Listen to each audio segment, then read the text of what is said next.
देश में प्रधानमंत्री नरेंद्र मोदी ने वीडियो कॉन्फ्रेंस के जरिए सोमवार को मैसूर विश्वविद्यालय के शताब्दी दीक्षांत समारोह को संबोधित किया है। प्रधानमंत्री ने कार्यक्रम के दौरान कहा है कि हमारे यहाँ शिक्षा और दीक्षा युवा जीवन के दो अहम पड़ाव माने जाते हैं। इसी के साथ पीएम ने कहा है कि आजादी के इतने साल बीत जाने के बाद भी कार्यक्रम 2014 से पहले देश में अब तक 16 आईआईटी थी। बीते 5-6 सालों में नए 7 आईआईएम भी देश में स्थापित किए गए हैं, जबकि उससे पहले देश में सिर्फ 13 आईआईएम ही थे।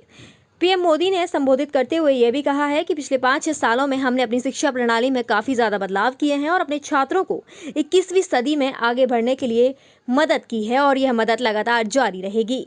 प्रधानमंत्री ने अपनी बात को आगे बढ़ाया और कहा कि मुझे खुशी है कि मैसूर यूनिवर्सिटी ने नई शिक्षा नीति को लागू करने के लिए प्रतिबद्धता में तेजी दिखाई है। देश को टैक्स के जाल से मुक्ति दिलाने के लिए अगर जीएसटी लगाया गया है तो टैक्स पेयर को परेशानी से बचाने के लिए फेसलेस असेसमेंट की सुविधा हाल ही में जल्द शुरू की जाएगी। आज शिक्षा के हर क्षेत्र पर देश में बेटियों के ग्रास एनरोलमेंट रेशियो बेटों से कई गुना ज्यादा है। उच्च शिक्षा में इनोवेशन और टेक्नोलॉजी से जुड़ी पढ़ाइयों में भी बेटियों की भागीदारी काफी तेजी से बढ़ रही है। देश में 4 साल पहले आईआईटी में लड़कियों का नामांकन का अनुपात केवल 8% था। इस साल 2.5 गुना ज्यादा बढ़कर 20% तक पहुंच गया है। नई शिक्षा नीति इन सभी शैक्षिक सुधारों के लिए एक नई दिशा को बनाएगी।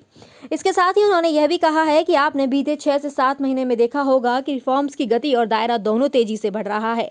खेती, स्पेस, डिफेंस, एविएशन हो या लेबर, ऐसे में हर सेक्टर में ग्रोथ काफी तेजी से हो रही है और कई तरह के अच्छे बदलाव भी देखने को मिल रहे हैं।